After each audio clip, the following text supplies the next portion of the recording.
Descubra o portal da Câmara Municipal de Macaé. Nele você encontra informações atualizadas, agendas e serviços ao cidadão. O site oficial é uma ferramenta essencial para quem deseja acompanhar de perto as atividades legislativas e estar por dentro de tudo o que acontece na nossa cidade. Acesse agora e conheça tudo o que nossa cidade tem a oferecer. O portal da Câmara Municipal de Macaé é um espaço dedicado à transparência e à prestação de serviços, facilitando o acesso a informações e promovendo a participação cidadã. Não deixe de visitar e explorar todas as funcionalidades disponíveis.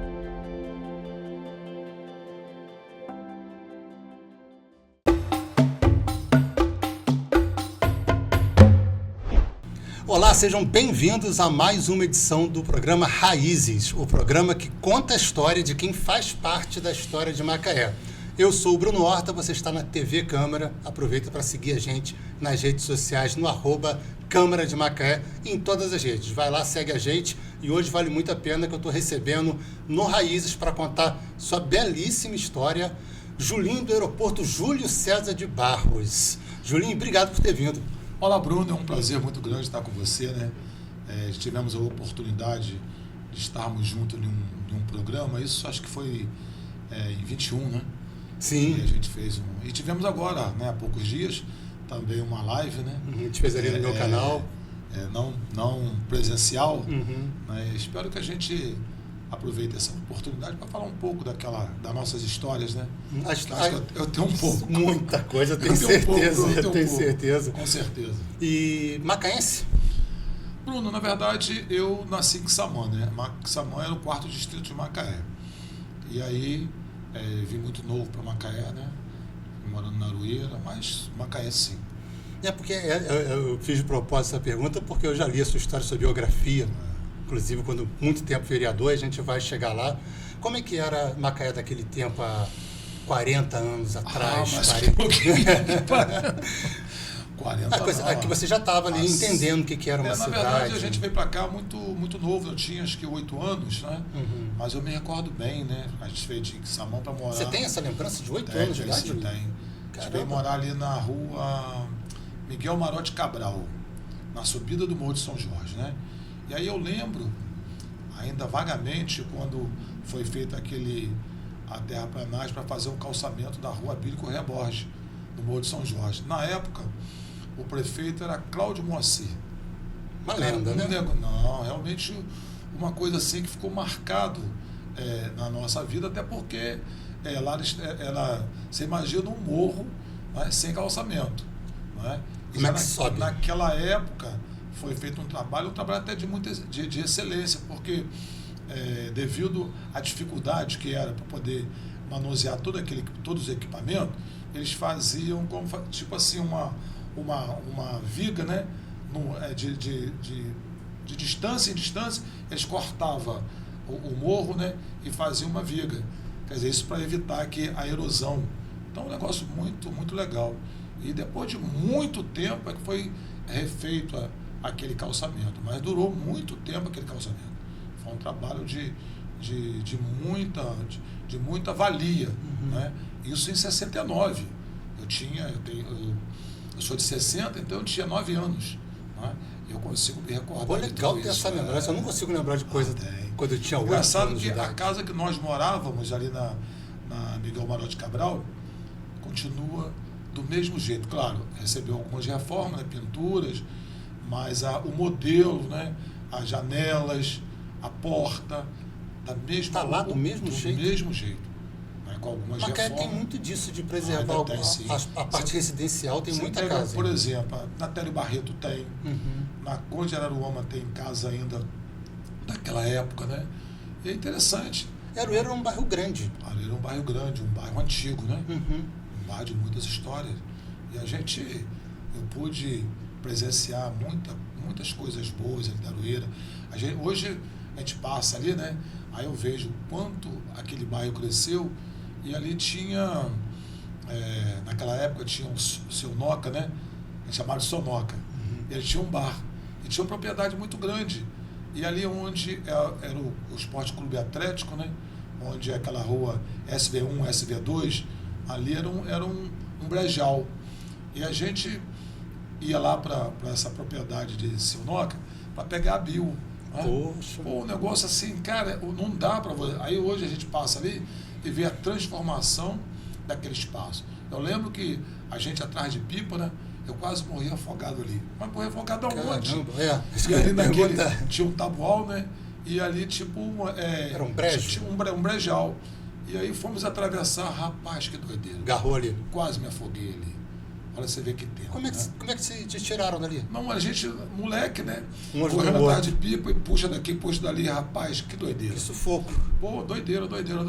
E o que era de mais legal na Aroeira naquela época? Na época tinha muita coisa legal ali, né? Tinha escola de samba já? Escola de samba, tinha escola de samba. Ali na verdade chamava da Rua da Pedreira, porque se você, antes de você subir a Bíblico Rebote, que é o Morro de São Jorge, você segue a Miguel Manuel de Cabral, e ali tinha poucas casas, muito poucas, né? Tinha uma casa embaixo da barreira, a gente chamava ali, né? Uma outra casa também de um senhor lá também, e ali tinha uma olaria. Olha que coisa interessante. Uma olaria? E a olaria, ela era... Olaria, para quem não sabe, é uma fábrica de tijolos. Uma fábrica de tijolos, aquele tijolo maciço, tijolo pequeno. E ali, rapaz, era puxado por um burro. E, rapaz, aquele burro ficava rodando. Hoje, com certeza, isso não aconteceria. Não pode, né? Também mais, né? Não pode. Então, você imagina, rapaz, aquele burro ficava ali, rapaz, o dia todo, girando, né? Aquela para poder movimentar aquele barro, né? A tabatinga, para poder confeccionar os tijolos. Eu nunca ouvi essa história dessa olaria na Aroeira. Muito legal você trazer isso. Ali à noite tinha lá os ensaios das quadrilhas. Tinha uma quadrilha muito boa na Aroeira, né? E os ensaios ali. Depois, aí ensaio também da escola de samba. Já existiam uns bois. Já. Que é muito antigo. Muito antigo. Mas eu me recordo bem. E eu também, a gente moleque, né? Trabalhava na pedreira. Trabalhava na pedreira. Com 10 anos de idade? Por que na pedreira? Porque os amigos que nós tínhamos, todos estavam nessa atividade. Ia quebrar pedra. E aí, rapaz, eu não tendo aquela rapaziada pra gente jogar bola, soltar pipa, jogar peão, jogar boleba, depois do colégio, é claro. Então, eu acabava acompanhando eles para ir quebrar pedra. Ia trabalhar. E a gente quebrava pedra, era um negócio interessante. Aí quebrava pedra de segunda a sexta. Sábado de manhã começava a medir a pedra. Então aquela pedra 1, pedra 2, até pedra 3. Separar. A gente ia quebrando a pedra e formando aqueles montes, né? E quando chegava no sábado de manhã, começava a medição. E era uma lata de 18 litros. Então, aquela latona de óleo, né? Aí pegava lá essa caçamba que faz a coletadeira, que coleta os entulhos na cidade, né? Colocava aquela caçamba ali, o caminhão vinha, colocava, e o funcionário começava a medir. Enchia com um garfo, né? Aquelas latas. E era pela quantidade de lata. Por exemplo, deu 30 latas. Isso, 30 latas valia quanto? São moedas na época. Você ganhava um dinheirinho. Moedas. E ali, mas recebia espécie, né? E aí, rapaz, pro lado de 11 horas, meio-dia, aí ia fazer o pagamento. Você pagava a semana inteira? Tanto para resolver, aí tanto para receber. Aí pagava a semana toda. Aí ia para casa. Na subida do morro tinha um bar de Seu Josino. Seu Josino é uma pessoa, uma figura também muito notória ali na Aroeira, que tinha um bar na subida do Morro de São Jorge à esquerda. E aí a gente comprava banana, comprava pão doce, groselha, interessante, e liga, né? Para fazer seta, para caçar. Seta é a tiradeira. A tiradeira, né? Então o que a gente comprava? O nosso dinheiro que a gente ganhava durante a semana, o meu, por exemplo, para fazer essa farra. Era para fazer isso aí. Comprar banana, pão mineiro, liga, para fazer estilingue, né? A seta, e groselha. Cara, aí já no domingo, para ir pescar na lagoa. E groselha não era refrigerante, não. Não, aquele suco, né? Suco. Que a gente falava, né? Aí, para ir no domingo, ir para a lagoa pescar. Lagoa de Boa Seca. Pescar siri. E a pé? Cara, a gente ia de bicicleta. Cara, assim, mas aí você pega na lagoa, você não tinha apenas uma única casa. Você imagina que tempo era isso. Que bonito que devia ser, lindo. E a gente atravessava da lagoa, para o outro lado, que hoje você atravessa normal. Aí quando você, pro lado de 15 horas, assim, entre 15 às 16, a maré subia. Rapaz, Para sair. e agora o perigo? Então a gente ia antes da maré subir, porque quando a maré subia, ficava uma correnteza muito forte. Era difícil atravessar. Você vê que hoje já tem o banco de areia, você já passa de um lado para o outro, não tem problema. Mas quando aquele banco está aberto E a gente, também, então, não passa ninguém. Então aí pescava muito siri ali. Atravessava todo. E lá ali tinha um bambuzal, que não tinha ainda o Miranda da Lagoa, né? A gente ia pescava siri com a fisga. Eram tanto que a gente pegava com a fisga. Olha só que doideira. Cara, não era nem com pulsar, não era. Pulsar a gente até tinha os pulsar, deixava armado. Mas pegava as fisgas para poder sair assim, no espelho d'água, né? E começar a visualizar os siris maior. E a gente pegava Escolhia os maiores. Escolhia. Hoje, né, tudo isso. Vendia, comia, levava para casa. A gente mesmo. É aquele negócio. Ia domingo, primeiras horas, tipo 8 horas já estava lá, né? E chegava em casa às 17 horas, ficava o dia todo. E ali comia o pão com mortandela, a groselha. o quisuco, né? Cara, muito interessante. Muito Você interessante. falou que estudava. Eu estudava Aonde? num colégio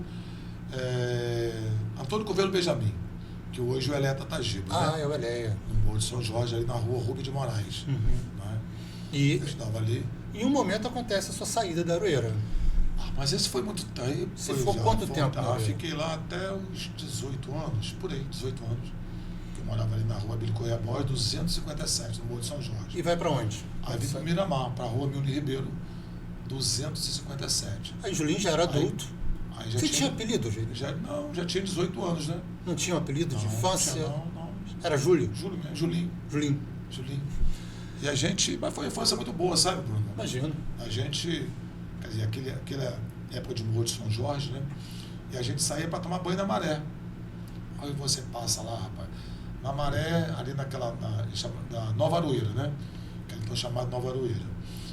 E na Nova Aroeira tinha lá o campo de Bague, né? Isso eu que era nunca ouvi falar. na verdade, era uma família que morava ali, que tinha uma propriedade muito grande, que tipo tinha uma coroa, né? Ou seja, uma laje de pedra, e ali tinha lá o curral, né? Mas não tinha uma única casa. Tinha uma figueira, porque a referência que tinha ali era na maré. A gente falava assim, vamos na Arvinha tomar um banho, porque tinha uma árvore, né? Era a Arvinha. E essa árvore servia de trampolim.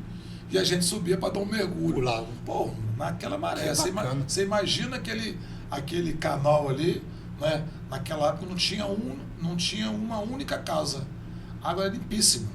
Que E bacana. a gente tomava banho ali. E muitas das vezes a gente deixava de ir para o colégio, matava a aula e ia tomar banho. Quando chegava em casa com uma catinga de lama, porque aquela lama, né? A gente ficava russo. Aí a mãe chegava, passava a mão no braço, né? Aí ficava aquela marca, né? De russa. Aí já viu. Já sabia que não foi para a Aí escola. eu comi, irmão. Eu lembro que teve uma vez que a gente tomando banho, né? Aí foi lá, pegaram nossa bermuda, short na época. Né? E agora? Levaram? Tomar banho pelado? E voltar para casa como? Não, ficava lá e... Não, dá nosso short, não. Aí ficava cozinhando a gente lá. Aí ficava lá, rapaz, pelado. Os mais velhos faziam Na isso? beira do canal, chorando, querendo a nossa roupa de volta, e os caras não davam. Aí depois de horas, né? Aí jogava a bermuda pra gente. Então naquela época, a rapaziada, a gente não tinha nenhuma maldade, né? Na verdade, a gente, quando nós estávamos no colégio, estava jogando bola, na maré tomando banho, caçando, né? Preá, passarinho por ali, né? Caçava muita sabiada laranjeira, sabiá amarela, naquela região ali. Foi uma infância muito boa. E aí acontece, Juninho, a transição, né? Vida adulta. A sua vida... Você entra na vida adulta com uma transformação da cidade de Macaé ao mesmo tempo. Isso, mas demorou bastante, né, Bruno? Você percebeu isso? Demorou muito. O progresso de Macaé demorou muito a acontecer, né? Eu lembro que ali naquela rua Alcide Mourão, né? Era uma rua principal. A rua principal. Que era uma rua era pavimentação de barro. Você imagina... A principal da Aroeira. Você imagina... Aí tinha uma empresa que foi fazer aquela via ali, a empresa Rabelo. Você imagina, né, uma empresa que vai fazer a pavimentação, naquela época a pavimentação de paralelo, rapaz, os caminhões andavam numa velocidade enorme. Dentro do bairro. Muito atropelamento ali, porque Caramba. a gente não estava preparado, né? E aí eles passavam por ali para poder pegar todo o material para fazer a compactação lá na pedreira, naquela região ali lá do 17. Né? Lá em então cima. Você imagina, cara, como é que era. E ali e não tinha ainda a Gastão Henrique Schuller. Então todo o trânsito pesado passava pela Aroeira, que ia sair lá no 5, para cortar lá em cima no asfalto. Cortava pelo entendeu? Horto. Pelo Horto e embora. Dentro do Então Horto. ali era a via principal, né, da Aroeira. Passava o trem por ali. dentro da Aroeira. Passava o trem. Sem falar da questão do trem, né? O trem é interessante, né? A litorina, né? E que passava... Explica para gente o que é litorina, que tem gente que não porque sabe o tinha que é ali, litorina. Ela passava, não sei se era 10 horas, tinha um horário que ela passava. Então ela tinha a velocidade dela era muito maior do que o trem. Muitos acidentes aconteceram ali. Litorina é que passava no litoral. Isso. Passava aqui em Macaé e seguia pelo litoral. Então, e tinha acidentes ali constantes? Muito acidente, muito, porque é aquela passagem de nível, né? Então você imagina, todo o trânsito era por ali. E aí tinha um horário que ela passava, e ela, quando chegava naquela curva, você vem aqui por dentro, para você... hoje você já consegue passar de carro, porque a linha férrea já não existe mais, ela começava a apitar, né? Que vai sair ali no Cirimetel, né? Começava a apitar, porque aí para as pessoas chamarem a atenção das pessoas. E muitas das vezes tem aquele, né, mais afobado, tentava passar e, saia arrastando por ali. Muitos acidentes ali, muito. Ela implementava uma velocidade muito maior do que o trem. O trem do cargueiro, não. Ele já é um trem de maior, né? Muito maior. Então, você tinha uma velocidade muito menor. Né? Duas coisas marcavam, na minha visão, Macaé naquela época. A linha do trem, sim, a ferrovia, e também a influência da Igreja Católica. E você morava ali perto da Igreja de Santana. Como é que era essa relação? Sim, não, na verdade, a gente, na Igreja Católica, tinha os eventos lá todo domingo de manhã, né? Catecismo, a gente ia para lá, eu ia todo domingo, a gente ia para a igreja. Qual, de Santana? Santana, né? Que ali tinha as missas regulares, né? Mas a gente participava muito da igreja de São Jorge. Tinha esse evento grande ali. E a gente ficava perguntando, né? Quando a situação era muito difícil e você tinha uns eventos ali muito grandes na igreja de São Jorge. Eu lembro que na festa de São Jorge, a Aroeira parava, cara. Imagina. Eram 3 dias de festa, o Merquinho que fazia a festa lá. Né? E engraçado que a dificuldade eram muitas, mas a participação das pessoas era coisa assim, fenomenal. Né? Tinha lá, tinha um leilão, sabe? Um negócio assim interessante. Eram 3 dias de festa, sempre sexta, sábado e domingo. Mas festa grande, de movimentar toda a Aroeira. As pessoas ficavam esperando o dia de São Jorge para poder ter aquela festa, a procissão. Duravam 3 dias. 3 dias. A procissão, né, a cavalaria, assim, umas coisas assim, muito legal. Né? É uma tradição da Aroeira. Perdemos um pouco E isso. o tempo vai passando, que na verdade não foi passado de pai para filho, né? Porque naquela época tinha as pessoas que eram os responsáveis pelos eventos, mas os filhos acabaram não exercendo essa mesma atividade, porque na verdade era muito cansativo. E eles tinham assim, já terminavam um evento, já começavam a fazer outro, né? Leilão de prendas, aquela coisa toda, e eu lembro que eram bezerros, só prêmios bons. Aí só a Merquinho que cantava lá o pico, um negócio. A gente ficava esperando, cara. Você já ganhou? Poder... Não, na verdade, eu não ganhava, né? Ficava para a igreja. Ficava lá e participava, né? E muito legal. Em que momento, Julinho, você passa a ser o Julinho do aeroporto? Então, aí... Como é que isso acontece? Quando a gente... nós mudamos. Eu fui morar no Miramar, e aí eu casei e vim morar aqui na Velho Campo, né? E daí, então, eu fui morar para o aeroporto, acho que em final de 82. Final de 82, sim, fui morar no aeroporto. Né? E aí o aeroporto ainda, poxa, na verdade um bairro... Afastado. Um bairro muito distante, porque a gente usava aquela rua, na verdade aquela estrada da Greve Escura, né? Porque não tinha, era a única passagem que nós tinha Marão Peixoto, a gente usava a via de baixo, passava ali pelo aeroporto, né? O campo de aviação, tudo estrada de chão. E a gente, às vezes se perdia, porque você imagina um bairro com 2.947 unidades habitacionais, né? E que um breu só tinha energia do lado direito do bairro.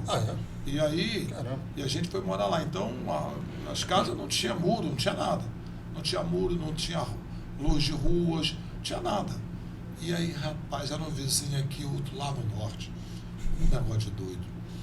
E a gente foi isso em 82, já no final de 82, já entrando em 83, a gente começou já a fazer, participar das atividades políticas do bairro. Já começa a entrar a política. A fazer a questão do bairro, o aeroporto sempre foi um bairro muito politizado, e eu lembro muito bem, né? E ali tinha os núcleos dos partidos, núcleo do PDT, núcleo do PT, sempre liderado por pessoas que eram importantes desses partidos, como, por exemplo, o saudoso Emerick, o seu João Rodrigues, que é presidente do CITIPIC, ele, seu João sempre foi muito militante, e ele lembra que ele tinha lá o núcleo do PDT, né? Ele gostava muito, e eu comecei a aprender a fazer política partidária ali, né? E a gente tinha lá o Emerick, tinha lá o Pedrinho, uma rapaziada assim, muito experiente e muito voltado para as questões políticas partidárias. E a gente foi vendo aquele negócio, eleição da associação de moradores, vamos, e a gente então fizemos uma chapa para a eleição da associação, isso em 88. Mas você entra na chapa? Mas antes disso, tinha lá, o aeroporto sempre foi um bairro muito politizado, no que tange as questões políticas da associação de moradores, né? Eles sempre eles interagiam muito bem, tinha uma grande representatividade. Mas era um bairro carente também. O que hoje fala aeroporto, você imagina o aeroporto de hoje. Não, mas era um bairro muito participativo, entendeu? Porque o bairro aeroporto, hoje ele cresce por força do próprio morador, né? Porque você imagina o seguinte, você para comprar você levava o pão daqui para lá, do centro para lá. E ali tinha um depósito que fornecia o pão, né? Ficava ali hoje onde é a Praça do Barrinho. E ali o cidadão comprava o pão na cidade e levava para lá. Então a gente comprava o pão já quase que de um dia para o outro, né? Então, na verdade, eles acabavam fazendo um social para nós, né? Então, um comérciozinho aqui, outro comérciozinho ali. Aí depois veio a padaria do seu Hamilton, né? Que também era muito pequenininha. E foi desenvolvendo mais a participação do morador, sempre foi muito importante para o bairro crescer. Eu sempre digo o seguinte, lá nada aconteceu por acaso, aconteceu por muita luta, todos tiveram uma grande participação, né? Até antes da gente, da associação, teve o seu Hamilton Kuhn, também uma pessoa muito importante para o nosso bairro. Depois tem um bairro muito legal, né? Tem uma história muito legal, tem o irmão meu Deus, foi presidente da Câmara Municipal de Macaé, rapaz. Na década de 80? Rubens, seu Rubens, né? O irmão deles também, o irmão dele sempre foi muito afinado ao aeroporto, tinha uma relação muito boa e participava da eleição da Associação de Moradores, enfim.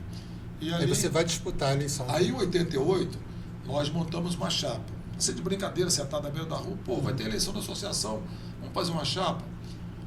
Rapaz, como é que é esse negócio?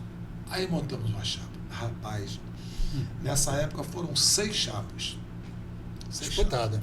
6 chapas, nós tivemos 203 votos. Aí tinha uma chapa das mulheres, que era encabeçada por doutora Nancy, que era dentista no nosso bar, que Deus o tenha, né, que depois veio a falecer. Ela teve 103 votos. Então eles montaram uma chapa só de mulheres, e nós montamos a nossa chapa. Tivemos 203 votos. Vocês ganharam 203 a 103. Foram 100 votos de diferença. E as outras chapas tiveram uma votação menor. Mas o bairro estava muito pequeno ainda, né? E lá tinha muita briga por posições políticas através da associação de moradores. Mas 200 votos naquela época era voto de vereador. Mas era muito voto. E aí a gente ganhou a eleição. Rapaz, quando ganhamos a eleição, eu falei, meu Deus, para que eu fui fazer isso? Onde é que eu entrei? Que furada é essa? Mas aí montamos eu, falecido Léo Luz, Adilson, que hoje está aí, Cadissá, Dona Risete, Clarice. Montamos uma equipe muito boa, né? Uma equipe muito coesa. E começamos a trabalhar. E a coisa foi surtindo efeito. E eu lembro que já em 88 as coisas começaram a acontecer. Na época, Silvio Lopes, prefeito de Macaé. Silvio Lopes, prefeito. E a gente veio no mandato. Aí ele dialogava com a associação? Muita coisa. Eu gostava muito. Gostava? Gostava muito da associação. Gostava. Tinha um apreço muito grande pela associação de moradores. Isso já era 88. Então, quando chegou em 90, reeleição da associação de moradores. Rapaz, nós não queremos ser candidato à reeleição, não. Aí vamos, não vai. Aí uma guerra. Você imagina, né? Aí começaram a montar aquele monte de chapa, e a gente não ia ser candidato. Aí montou uma chapa com a Franinho, não sei se vocês já ouviram falar. Eu acho que não lembro. A Frânio, que era tocava de réus, né? Uma figura também muito notória no bairro, que teve uma participação muito importante ao nosso bairro. E começaram então a montar as chapas. Rapaz, aquela eleição foi eleição quente. Foram 6 chapas também. E você não participou? Nós participamos. Quase assim, finalizando já o fechamento da gestão das chapas, então nós montamos a nossa chapa. Aí foi eu, presidente, né? Tia Risete vice, Léo Luz vice, Tia Risete. Fizemos uma chapa muito legal. Na primeira chapa você era presidente? Era presidente e Léo Luz era o vice. Depois você inverteu. Você veio? Sim. Eu presidente e Tia Risete vice, depois eu presidente e Léo Luz vice. Muito, muito legal. Rapaz, tivemos 783 votos. Muito mais votos que um monte de vereador. 300 e pouco. Essa eleição, houve uma participação de 1.700 pessoas. Quase 1.800 pessoas. Politicamente votaram. muito Foram forte. 6 chapas. Porque lá existia as pessoas gostavam muito da associação de moradores. E a gente tinha muito prestígio. Na verdade, a associação era muito prestigiada. Porque nós trabalhávamos muito pelo bairro. Tanto a nossa chapa, como as chapas também. E a campanha é um negócio interessante, rapaz. E você imagina 6 chapas pedindo voto dentro do bairro. Rapaz, chegava em um bar, posso colocar aqui nossa propaganda? E fazia de cartolina e colocava a nossa propaganda. Aí do outro lado já tinha do outro lado. Então, era uma era disputa, mais forte do que para vereador. Era uma disputa muito grande, sabe? Que a gente ficava nessa guerra, às vezes chegava em casa 11 horas da noite pedindo voto. E ganhava nada, né? Não ganhava nada. Não tinha dinheiro. O prazer nosso prazer, a satisfação de ver a coisa acontecer. E foi muito importante esse processo político através da Associação de Moradores, que o bairro ganhou muito, né? Aí veio o governo de Carlos Emílio. Aí já deu uma desmobilizada. Por quê? Porque Silvio, ele tinha uma relação muito boa, ele gostava da Associação de Moradores. Aí Carlos Emílio veio, criou então a administração do bairro. Quando ele cria a administração, ele enfraquece a Associação de Moradores. Por quê? Porque tudo que acontecia passava pela administração. Então ficava lá o presidente da associação aqui e o administrador do outro lado. E o administrador era um elo junto ao governo municipal. E a associação era aquele que levava todas as demandas para o governo atender. Só que na verdade, o governo disse o seguinte: olha, aqui a minha representatividade aqui é a administração. Ele criou um intermediário. E aí ficava aquela queda de braço. Não, nós não vamos falar com o administrador, vamos falar direto. Só que a gente não conseguia falar direto. E a gente começava a fazer, então, aquela oposição. E aí a gente tinha, muitas das vezes, não tinha os nossos pleitos atendidos, mas a gente usava uma outra ferramenta, que é a atividade que nós fazíamos. Por exemplo, vamos fazer um mutirão para pintar o meio-fio. E a gente fazia domingo, mutirão para pintar o meio-fio. A gente começava tipo 6 da manhã. A gente começava tudo. Nada governamental, não tinha governo. Então a gente entendeu o seguinte: se o governo não vai fazer, nós vamos fazer, porque é mérito nosso. Aí montava a nossa equipe: ó, gente, vamos nos encontrar tantas pessoas, tal hora em tal lugar. E quando chegava, rapaz, todo mundo, aí começava a pintar meio fio e pintar o poste. A gente tinha uma medida, né, que a gente levava, um ficava fazendo mexia o cal, colocava o cal dentro do carrinho de mão, né? Ficava na responsabilidade de mexer o cal, fazer a mistura, outro de fazer já a saia, né? E outro vinha pintando. E a gente levava o domingo todo fazendo isso.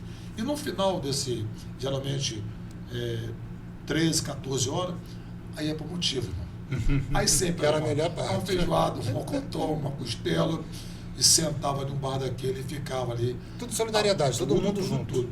Aí a gente olhava na agenda, rapaz, nós não temos um domingo para fazer mais nada. Então, às vezes tinha 2 meses com a nossa agenda toda tomada.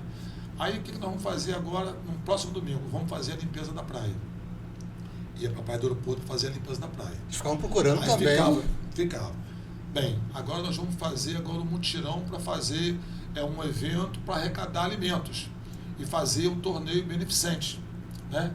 E fazia lá, por exemplo, 8 times, chamava lá os responsáveis, ó, vai ser assim, cada um de vocês vão trazer 1 quilo de alimento não perecível. E fazia uma quantidade enorme de alimentos, cara, para todo mundo ver. E ali sempre tinha o Marcão, né, que é nosso amigo, que hoje mora lá na Serra, que era um dos responsáveis, que era o nosso diretor de Relações Públicas, que com ele não dava para passar nada até. Montamos aqui, ó, e quando terminava o torneio, né, as cestas básicas estavam montadas. E ficava no bairro. Ficava no bairro. O que não vão fazer? Agora vocês vão ver para quem vocês vão doar. Eles vai, eles escolhiam as famílias e levavam aquele mantimento. Quando não, nós fazíamos, entregava para o Viracopos, que é uma instituição que a gente montou lá, e o Viracopos, então, já porque tinha um grupo bem maior, nós tínhamos um grupo bem maior, e fazia, então, essa distribuição, com o Luiz Seguinho, com o Ribeiro, com o Santinho, que Deus o tenha, com o Santos, na Juarez. Então, a gente tinha uma equipe muito organizada. E aí, quando não era um trabalho através da associação, era um trabalho através do Viracopos. O que era o Viracopos? O Viracopos é uma instituição que a gente fundou, que eu sou fundador, e que a gente, na verdade, ele se reunia todo domingo para tomar uma cerveja, no barzinho de Santo. E aí começou aquele negócio, e tinha um lugarzinho para jogar uma pelada, que é na entrada do bairro. Lá na entrada do aeroporto, você vai que é a praça do Viracopos, né? E ali, então, começava a fazer a limpeza do campo. Lá tinha muita vassoura, né? Vassoura, aquilo que entra, a gente está jogando bola descalço, aquilo entra entre os dedos, rapaz, aquilo corta com uma navalha.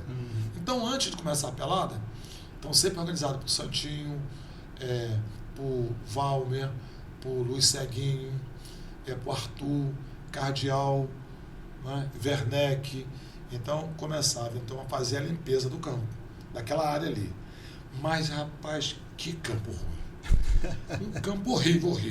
Mas era um motivo para depois sair dali, tomar cerveja no Bar de Santos. Virar um copo. E aí tá. Até que um dia tinha lá na entrada do aeroporto também, tinha a empresa lá, a Fauliarbe, que era responsável foi responsável pela construção das casas do lado esquerdo de quem entra no aeroporto.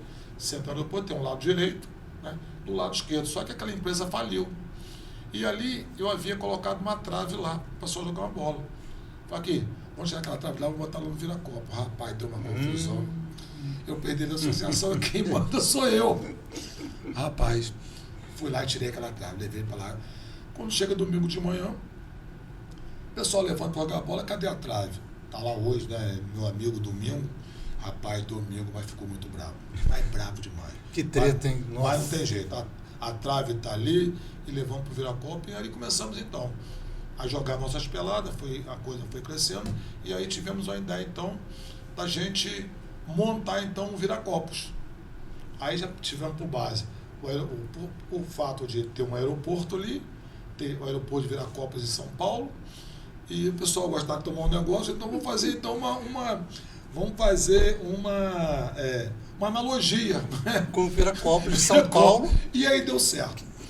Deu certo e aquela coisa ficou legal. Que história maneira. Aí, rapaz, eu lembro também. Aí são as coisas boas, né? Aí tem aquelas coisas que, no meio do caminho, que te atravessa na nossa garganta. Aí tá bom. Aí começamos a trabalhar. aí já no governo Carlos Zeni. E tem naquela época, os vereadores tinham uma relação muito próxima do governo. Muito, muito, muito. É como se dissesse assim, o prefeito é meu. E aí, rapaz, Mirim, que está hoje aí, né? Sim.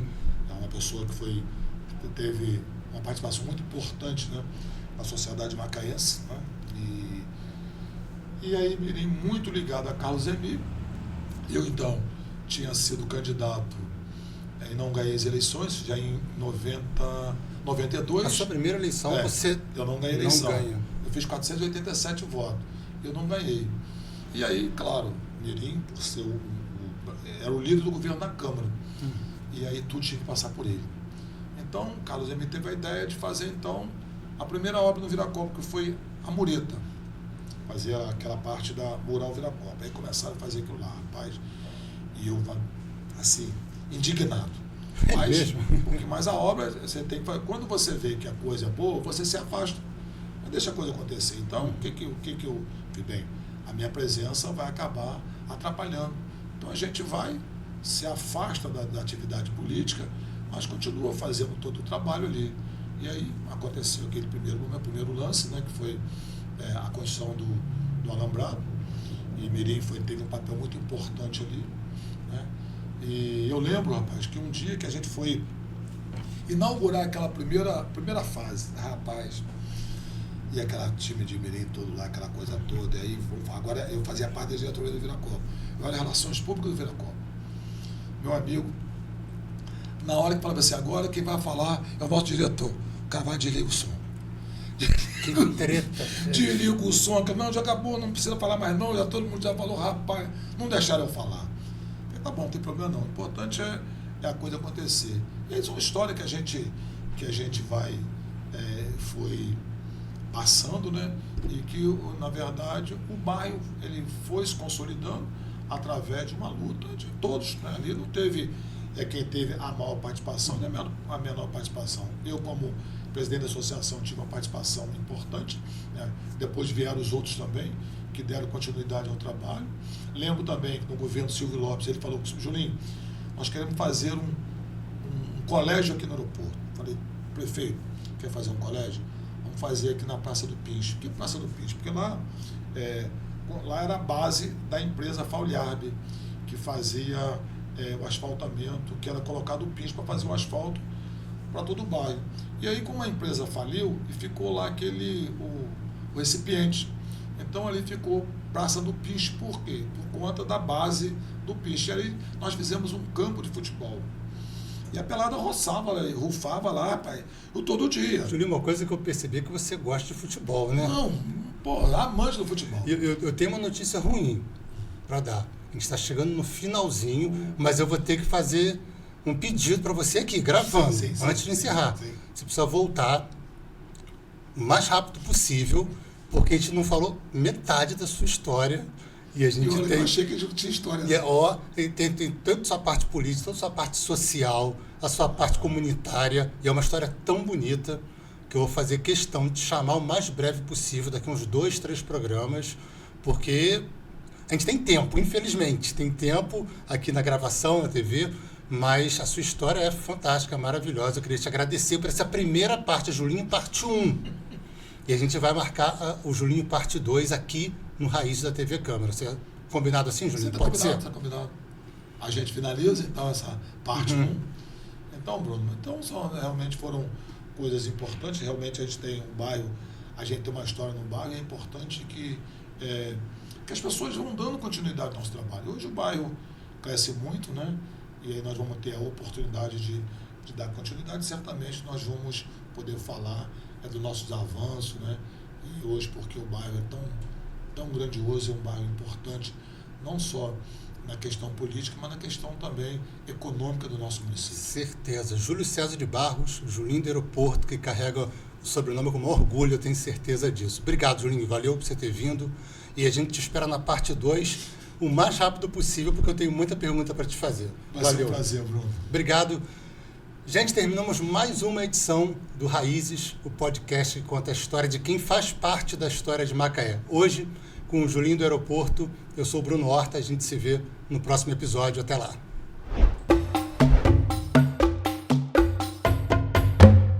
Descubra o portal da Câmara Municipal de Macaé. Nele você encontra informações atualizadas, agendas e serviços ao cidadão. O site oficial é uma ferramenta essencial para quem deseja acompanhar de perto as atividades legislativas e estar por dentro de tudo o que acontece na nossa cidade. Acesse agora e conheça tudo o que nossa cidade tem a oferecer. O portal da Câmara Municipal de Macaé é um espaço dedicado à transparência e à prestação de serviços, facilitando o acesso a informações e promovendo a participação cidadã. Não deixe de visitar e explorar todas as funcionalidades disponíveis.